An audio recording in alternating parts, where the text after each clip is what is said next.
Hello friends, good mornings. I am Shiv Kumar going to start a chemical kinetics in chemistry subject of 12th classes. The chapter's chemical kinetics is very important in the view of the numericals. As you know that if we study about the any reactions, then there are three main aspects to discuss to study related to the reactions. First is whether the reaction take place or not. That means the spontaneity of the reactions. Second is if the reaction is spontaneous, then which extent the reactions take place to get its equilibrium state. And third, the speed of the reaction or rate of the reactions. In these chapters, we study about the speed of the reactions and the factor which affecting the rate of reactions. That means the and also we study about the how the concentrations affect the rate of reactions that gives a new terms the order of reactions. So we can define the chemical kinetics is a branch of physics which deals with the study of the rate of reactions and the mechanism of the reaction and the factor affecting the rate of reactions.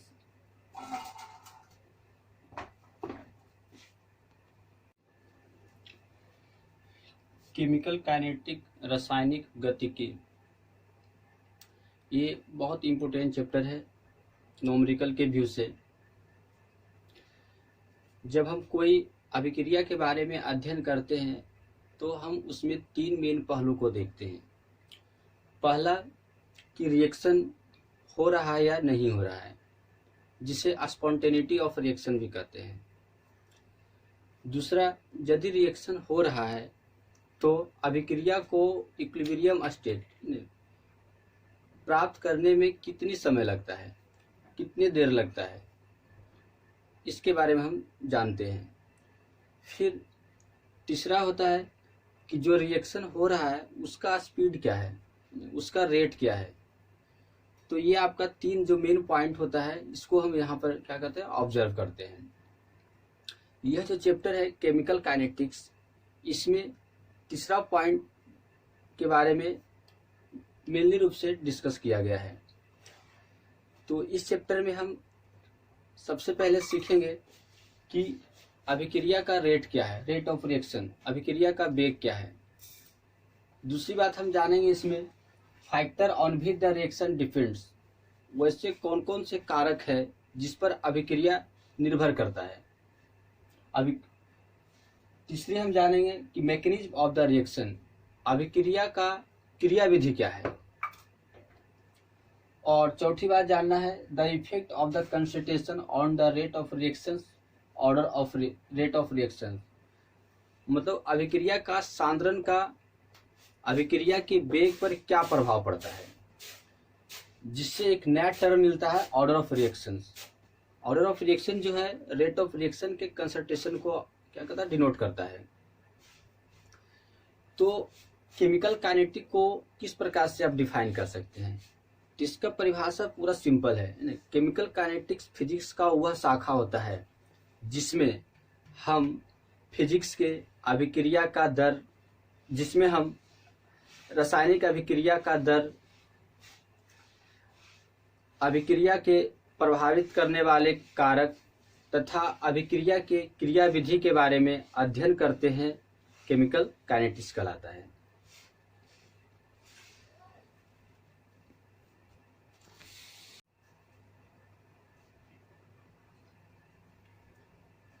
अभिक्रिया के वेग के आधार पर अभिक्रिया का वर्गीकरण, classification of the reaction based on the rates. पहला है वेरी फास्ट रिएक्शन।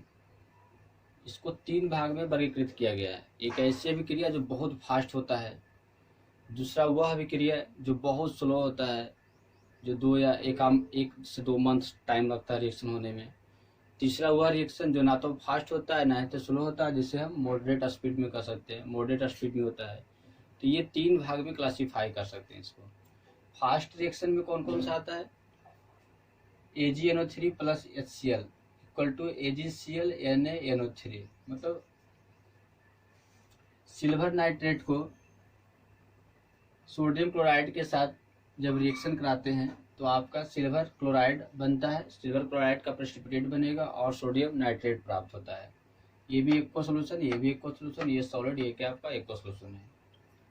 दूसरा है BaCl2 plus H2SO4, BaSO4 plus 2HCl, barium chloride plus sulphuric acid, barium sulphate plus hydrochloric acid. यानी बेरियम क्लोराइड को जब सल्फ्यूरिक एसिड में डाला जाता है तो बेरियम सल्फेट का प्रेसिपिटेट मिलेगा। नेक्स्ट आपका है NaCl प्लस HCl, तो ये बनेगा NaCl और प्लस H2O बनता है। मतलब सोडियम क्लोराइड को, जिसको साधारण नमक भी कहते हैं, HCl में जब घोलते हैं दोनों को तो हमें क्या मिलेगा? NaCl मिलेगा और आपका जल मिलेगा। दूसरा आपका आता है वेरी स्लो रिएक्शन में। वेरी स्लो रिएक्शन में जैसे कि आपका रस्टिंग ऑफ आयरन हो गया, लोहे में जंग लगना। कोई लोहा लीजिए, उसमें जंग लगने में 1-2 महीना से ऊपर हो जाता है, तो ये वेरी स्लो रिएक्शन में आ जाएगा।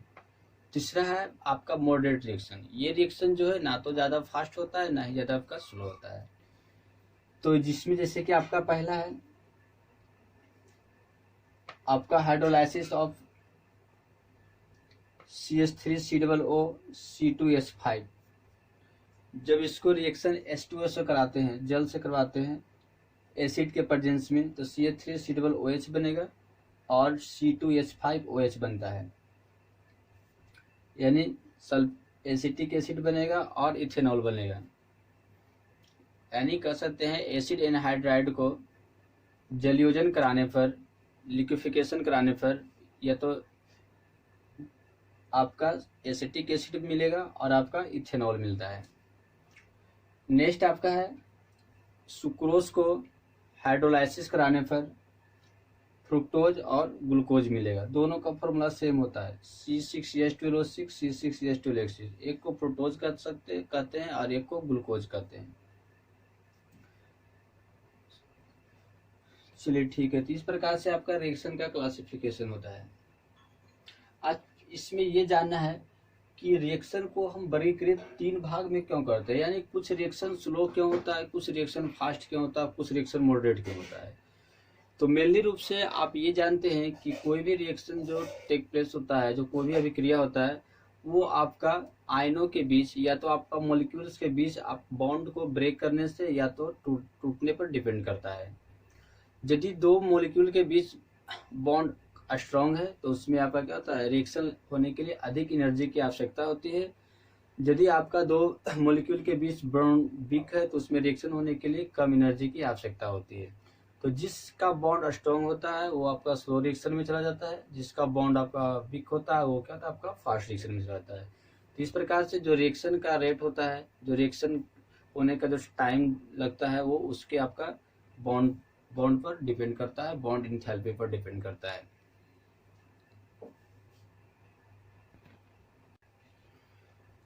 चलिए जानिए रेट ऑफ रिएक्शन अभिक्रिया का वेग। जब कोई रिएक्शन हो रहा है, जब रिएक्शन कहीं पर होता है तो उसके क्या होता है, रिएक्टेंट के सांद्रण डिक्रीज करता है और प्रोडक्ट का सांद्रण क्या करता है, इंक्रीज करता है। तो उसके सांद्रण जो डिक्रीज कर रहा है, उसके डिक्रीज करने का रेट क्या है, यानी पर यूनिट टाइम में सांद्रण कितना चेंज होता है, इसी को हम रेट ऑफ रिएक्शन कहते हैं। तो रेट ऑफ रिएक्शन को डिफाइन कैसे कर सकते हैं कि पर इकाई अभिकारक या प्रतिफल के सांद्रण के में परिवर्तन को अभिक्रिया का वेग कहते हैं। यानी rate of reaction is the rate of change of concentration of the reactant और प्रोडक्ट। जैसे कि मान लेते हैं आर रिएक्टेंट है और इससे पी प्रोडक्ट बन रहा है, यानी ये रिएक्टेंट है और पी क्या बन रहा है, प्रोडक्ट बन रहा है। तो अब यहाँ पर कह सकते हैं आर का जो कंसंट्रेशन होगा, आर का जो कंसंट्रेशन सांद्रण जो है उसको कैसे रिप्रेजेंट कीजिएगा, आर इस प्रकार से, इसको एक्टिव मास भी कहते हैं। पी का जो कंसंट्रेशन होगा उसको कैसे रिप्रेजेंट कीजिएगा, पी का कंसंट्रेशन जो होगा सांद्रण, उसको हम इस प्रकार से रिप्रेजेंट करते हैं पी से करके, समझ यहाँ पर। लेकिन अब इसमें देखना है रिएक्टेंट से प्रोडक्ट जो बन रहा है, रिएक्टेंट से क्या बन रहा है, आपका प्रोडक्ट जो बन रहा है उसमें आपका इनिशियली के मतलब समझ रहे हैं ना,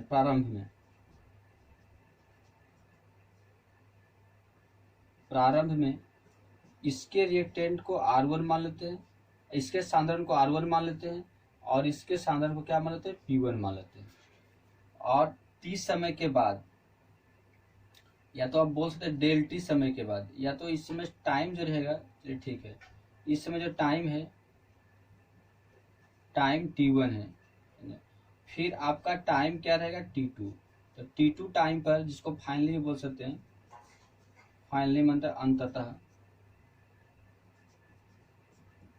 अंततः इसका जो सांद्रण हो जाता है R2 हो जाता है और इसका सांद्रण क्या होता है, आपका P2 हो जाता है। ध्यान से देखिएगा, हमने क्या लिया कि R रिएक्टेंट है, इससे प्रोडक्ट क्या बन रहा है, P बन रहा है। अब R रिएक्टेंट से P प्रोडक्ट बन रहा है, ठीक है यहाँ तक। अब है किसी भी आपका एलिमेंट दिया हुआ है या किसी भी आपका जो रिएक्टेंट या प्रोडक्ट दिया हुआ, उसके कंसंट्रेशन को इस प्रकार से रिप्रेजेंट करते हैं। तो R के कंसंट्रेशन को इस प्रकार से लिखा जाएगा, P के कंसंट्रेशन को इस प्रकार से लिखा जाएगा, इसे एक्टिव मास भी कहते हैं। अब इसमें देखना है R से रिएक्टेंट से प्रोडक्ट बन रहा है, तो प्रारंभ में इनिशियली T1 समय पर इसके सांद्रण रिएक्टेंट का R1 मानते हैं, इसके सांद्रण प्रोडक्ट का P1 मान लेते हैं।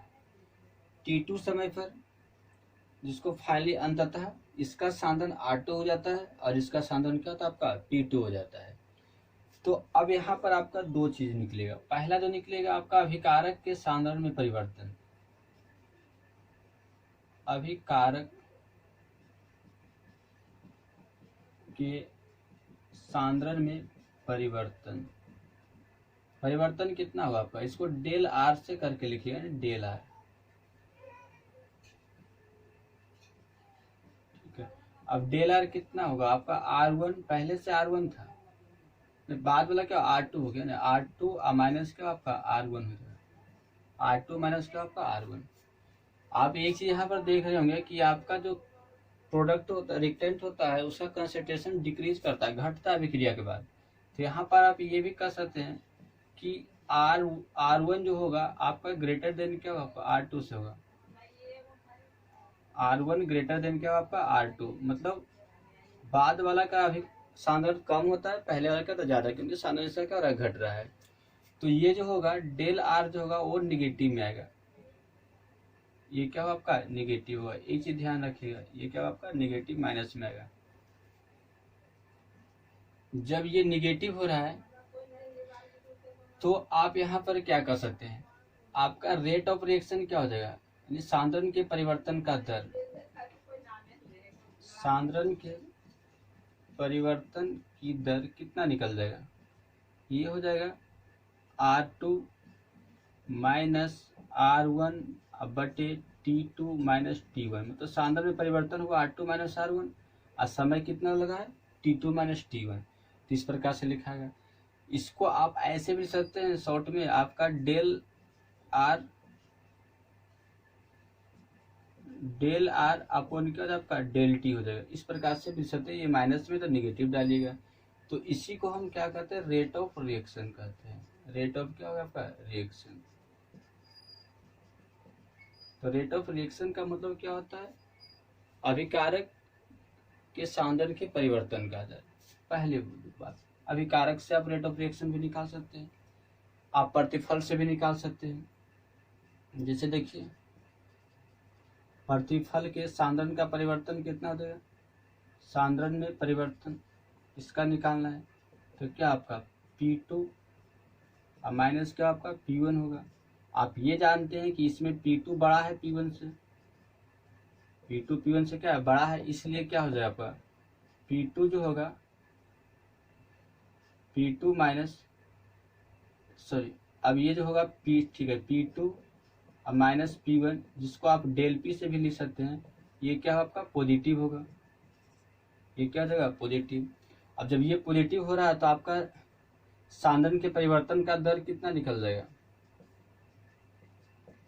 सांद्रण के परिवर्तन का दर ये होगा डेल P बटे क्या आपका डेल T हो जाएगा, डेल P बटे डेल T। आप इसको ऐसे भी लिख सकते हैं, डेल बाहर करके ना, डेल P बटे क्या आपका डेल T, इस तरह से भी लिख सकते हैं, कोई दिक्कत नहीं, डेल P बटे क्या आपका डेल T हो जाएगा, ये प्लस में रहेगा, है ना। तो अब यहाँ पर इसे हम रेट ऑफ रिएक्शन भी कहिएगा, इसे क्या कहलाएगा आपका रेट ऑफ रिएक्शन, यानी अभिक्रिया का वेग, हिंदी में इसको बोलते हैं अभिक्रिया का वेग। अभिक्रिया का वेग क्या हो गया आपका डेल P अपॉन क्या होता है आपका डेल T। तो यहाँ पर फाइनली आप क्या कर सकते हैं कि रेट ऑफ जो रिएक्शन होगा, रेट ऑफ रिएक्शन आप रिएक्टेंट से भी निकाल सकते हैं माइनस लगाकर del R upon del T, del R upon क्या आपका डेल T, और दूसरी आप प्रोडक्ट से भी लगा सकते हैं प्लस करके, डेल P बटे क्या आपका डेल T हो जाएगा। तो आपका रिएक्टेंट से भी निकाल सकते हैं और आपका प्रोडक्ट से भी निकल जाता है। तो रिएक्टेंट का सांद्रण के परिवर्तन का दर हो या तो आपका प्रोडक्ट के सांद्रण के परिवर्तन का दर हो, दोनों क्या देता है रेट ऑफ रिएक्शन देता है। रिएक्टेंट में कंसंट्रेशन घट रहा है, सांद्रण घटता है तो माइनस ले लेते हैं, प्रोडक्ट में सांद्रण बढ़ता है तो वहां पर क्या लेते हैं प्लस लेते हैं। इस प्रकार से रेट ऑफ रिएक्शन मेजर किया जाता है।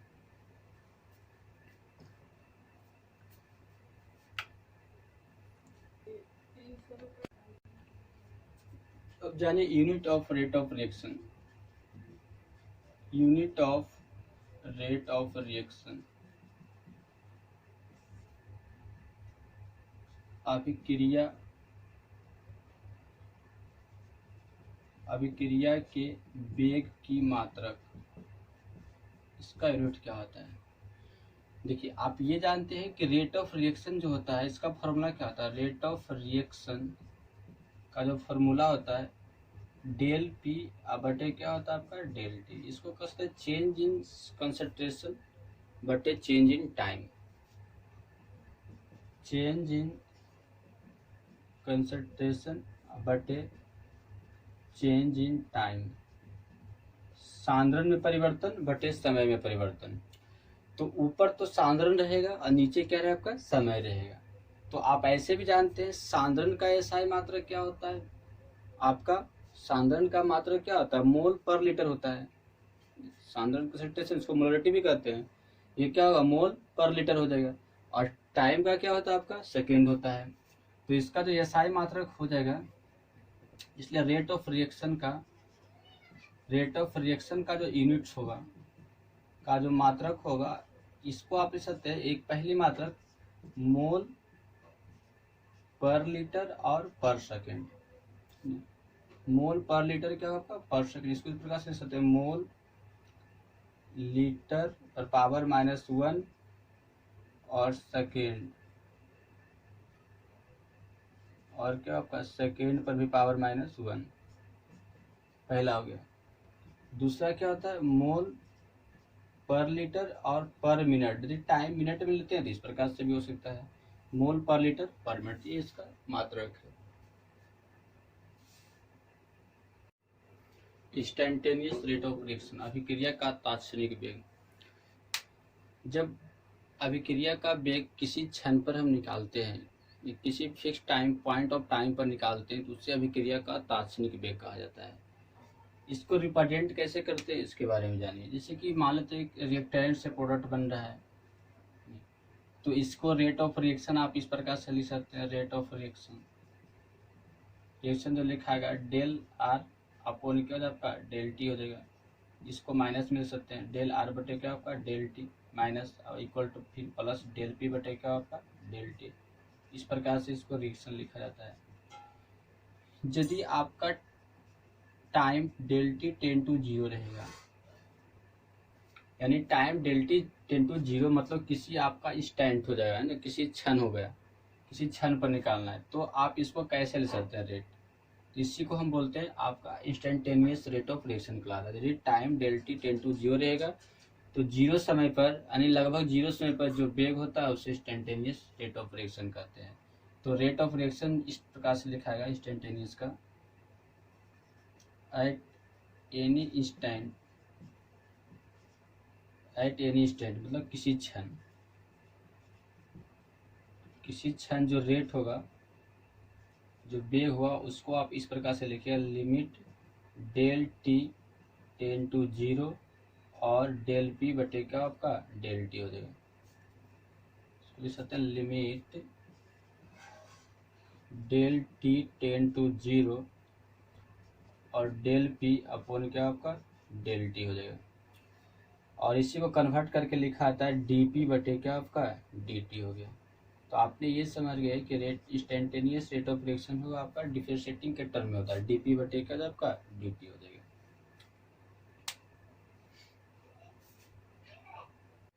Expressing the rate of reaction in the term of different reactant and product, विभिन्न प्रकार के अभिकारक और प्रतिफल के पदों में अभिक्रिया के वेग का निरूपण।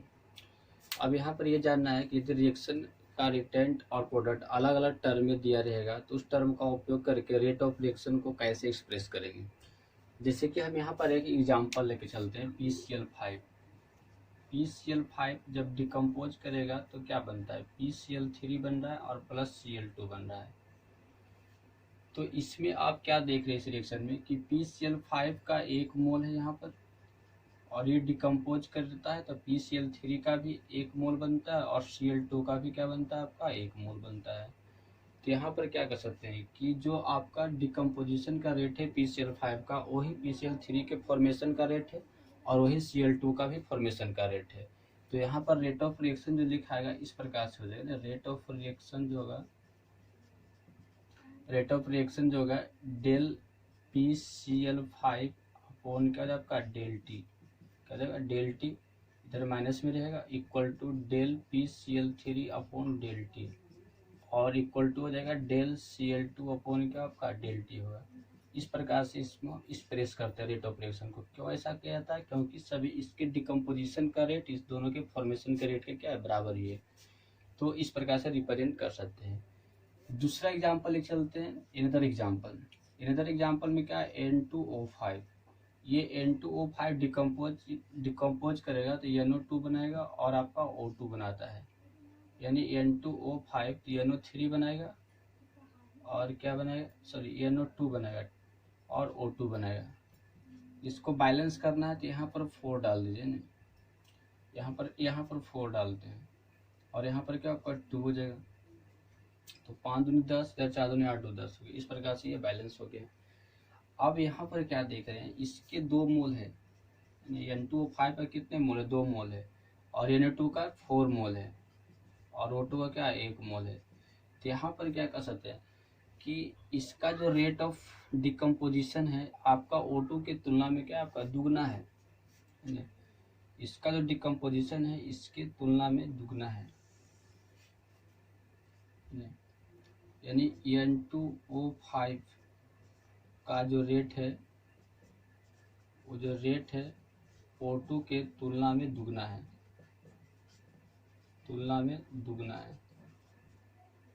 है ना। लेकिन आपका NO2 का जो रेट होगा इसके तुलना में क्या आपका 4 गुना है।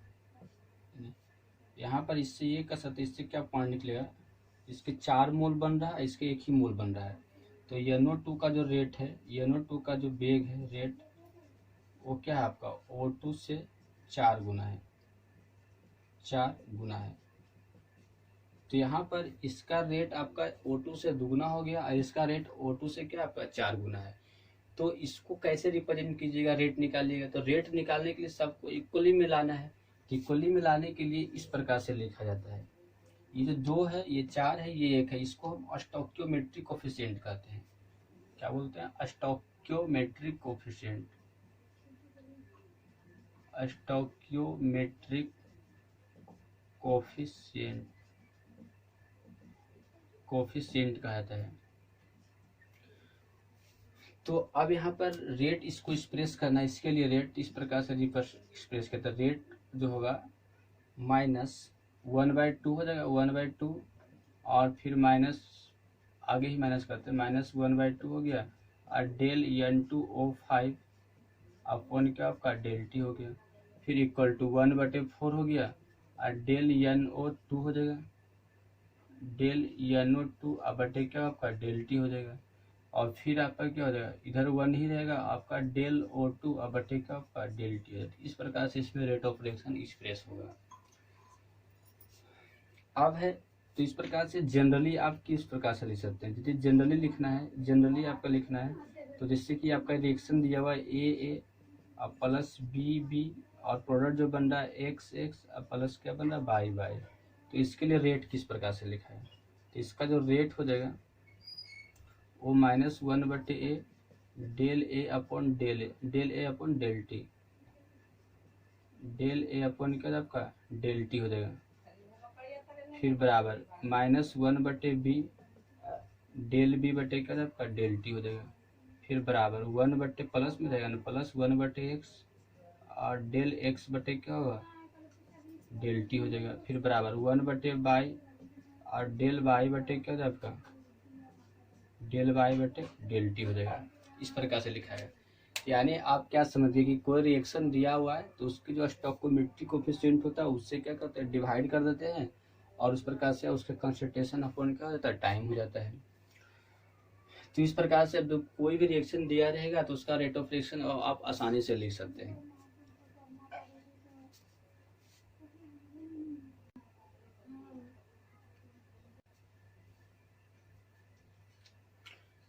एक एग्जांपल है 4n elementary reactions 2a + b 3c, मतलब किसी एलिमेंट्री अभिक्रिया 2a + b 3c के लिए the rate of appearance of c at time t is 1.3 × 10⁻⁴ mole पर लीटर पर सेकेंड।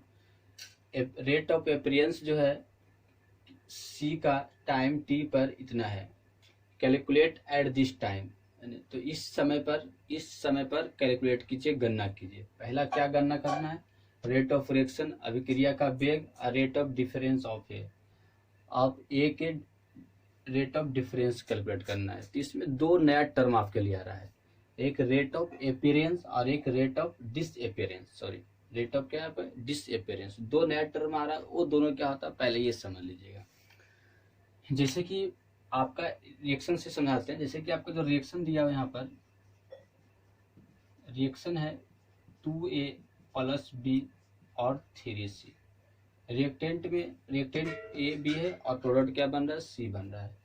तो इसका रेट कैसे लिखेगा, अभी रेट लिखने के लिए बताया था कि कोई भी रिएक्शन दिया तो रेट कैसे लिखा जाता है। तो इसके लिए -1/2 डेल ए अपॉन क्या हो जाएगा del T equal to minus del B upon क्या हो जाएगा आपका डेल टी हो जाएगा और इक्वल टू 1/3 और डेल सी अपॉन क्या हो जाएगा आपका डेल टी हो गया। इस प्रकार से आपका रेट लिखाता है। तो ये रेट ऑफ रिएक्शन हो गया। अब इसके लिए यदि यदि इसमें निकालना अपीयरेंस ऑफ ए, ये दोनों के लिए डिसअपीयरेंस होगा और इसका क्या होगा अपीयरेंस होगा, क्योंकि ये दोनों जो हो रहा है आपका डिक्रीज कर रहा है, घट रहा है। ए और बी का कंसंट्रेशन क्या हो रहा है घट रहा है, तो ए और बी का डिसअपीयरेंस निकलता है और सी का कंसंट्रेशन क्या हो रहा है बढ़ रहा है, प्रोडक्ट है तो इसका क्या निकलेगा अपीयरेंस निकलेगा। तो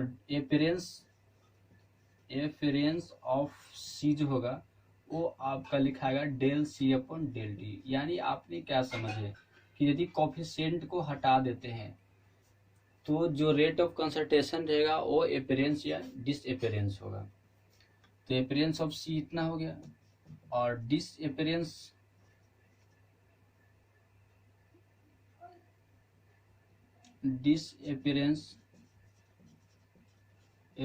ऑफ ए, ये क्या होगा डेल ए अपॉन क्या आपका डेल टी हो जाएगा। डिसअपीयरेंस ऑफ बी क्या होगा, डिसअपीयरेंस ऑफ बी निकालना है तो ये क्या होगा डेल बी अपॉन क्या आपका डेल टी हो गया।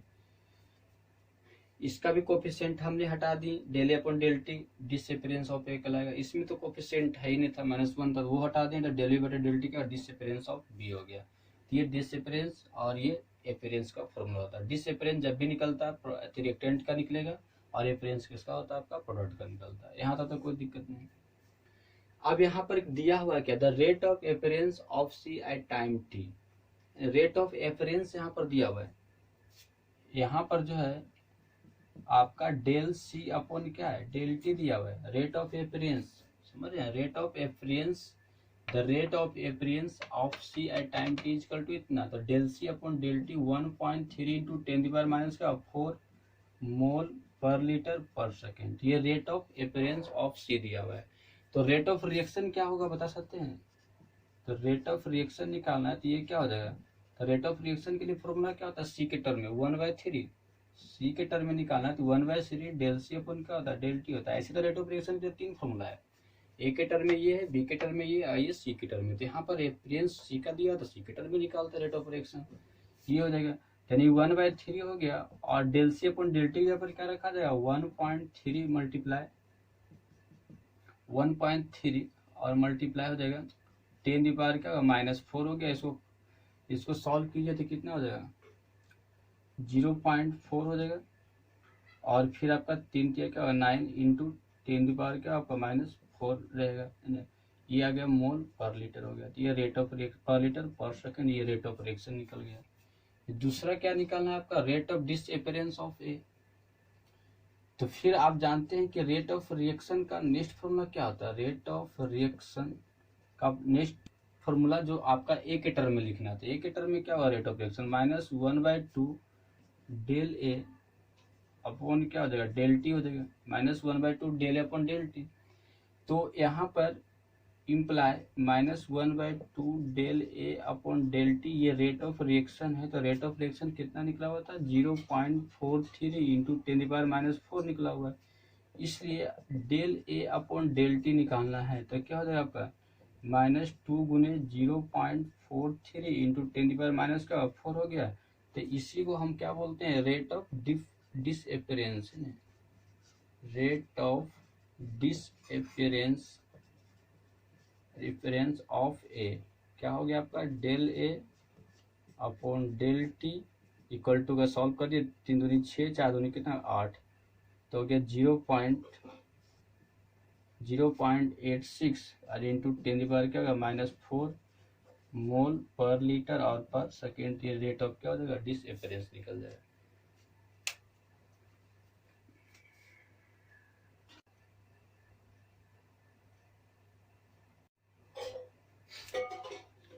Factor affecting the rate of reaction, अभिक्रिया के वेग को प्रभावित करने वाले कारक। अब कौन कौन सा कारक होता है, फैक्टर होता है जो रेट ऑफ रिएक्शन को इफेक्ट करता है, प्रभावित करता है। आइए इसके बारे में जानते हैं। तो पहला जो होता है nature of reactant, nature of reactant पर डिपेंड करता है। जैसे कि इसको हिंदी में अभिकारक की प्रकृति कहते हैं। जैसे कि उदाहरण में आप देख सकते हैं कि जब NO को O2 से रिएक्शन कराया जाता है तो NO2 बनता है, ये फास्ट रिएक्शन है। लेकिन जब CO को O2 से रिएक्शन कराते हैं तो CO2 बनता है, ये स्लो रिएक्शन है। यहाँ पर आप क्या देख रहे हैं कि आपका दोनों का रिएक्शन आपका ऑक्सीजन से कराया जा रहा है, लेकिन यहाँ पर रिएक्टेंट NO, इसमें रिएक्टेंट क्या आपका CO है। तो आपका रिएक्टेंट चेंज होने से आपका रेट ऑफ रिएक्शन क्या हो रहा है, चेंज हो रहा है। इसके लिए फास्ट है तो इसके लिए क्या आपका स्लो है। तो अलग अलग रिएक्टेंट के लिए रेट ऑफ रिएक्शन क्या होता है, अलग अलग होता है। दूसरी बात है कंसंट्रेशन ऑफ द रिएक्टेंट, अभिक्रिया के सांद्रण। अभिक्रिया का सांद्रण पर डिपेंड करता है। अब जिसका आपका रिएक्टेंट का यदि सांद्रण अधिक है तो उसका रेट ऑफ रिएक्शन क्या होता है, अधिक होता है। यानी greater the concentration of the reactants more it's rate of reaction. Next है आपका टेम्परेचर, तापमान।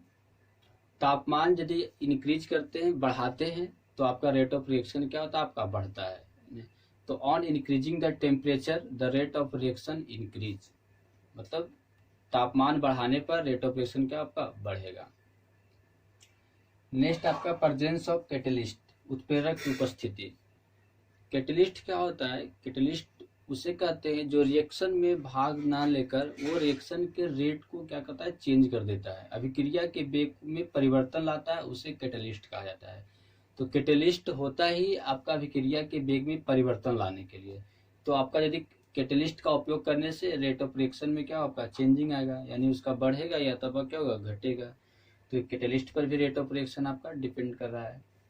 तीसरा होता है surface area of the reactant, अभिकारक का पृष्ठीय क्षेत्रफल। यदि सरफेस एरिया लार्ज है, रिएक्टेंट का बड़ा है, यानी छोटे छोटे टुकड़े में लेने पर सरफेस एरिया क्या होता है, बड़ा होता है, अधिक होता है। यदि सरफेस एरिया अधिक है तो आपका रेट ऑफ रिएक्शन क्या होगा, अधिक होगा, यानी अभिक्रिया तेजी से होता है। और यदि सरफेस एरिया कम है, एक सॉलिड के रूप में है, ठोस के रूप में है, तो अभिक्रिया क्या होगा, स्लो होगा। नेक्स्ट आपका प्रेजेंस ऑफ लाइट, प्रकाश की उपस्थिति। कुछ रिएक्शन ऐसे भी होते हैं जो आपका प्रकाश की उपस्थिति में टेक प्लेस करते हैं, मतलब इन्वॉल्व होते हैं। जैसे कि आपका H2 और Cl2, मतलब जब क्लोरीन पर सनलाइट पड़ता है तो ये हाइड्रोजन से रिएक्शन कर HCl बनाता है, हाइड्रोजन क्लोराइड बनाता है। इस रिएक्शन को फोटोकेमिकल रिएक्शन भी कह सकते हैं। तो आपने यहाँ पर कुछ रिएक्शन, कुछ विशेष खास रिएक्शन के लिए लाइट की उपस्थिति भी क्या होता है, अनिवार्य होता है। ये जो आपका H2 से Cl2 से HCl जो बन रहा है, ये सनलाइट की उपस्थिति